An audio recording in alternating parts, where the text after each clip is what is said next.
Hey everyone, today I'm going to show you how to browse and open folders and files directly using Google Chrome. Without any further ado, let's get started. First, open your Google Chrome browser on your computer. Once Chrome is up and running, direct your attention to the top of the browser window where you'll see the address bar. This is the same field you normally use to type website URLs or search terms. Click on this address bar to activate it, and now here's where things get interesting.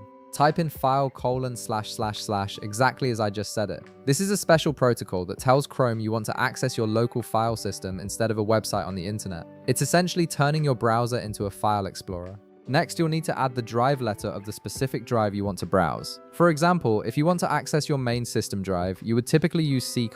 So when you put it all together, your address bar should read file : / C:.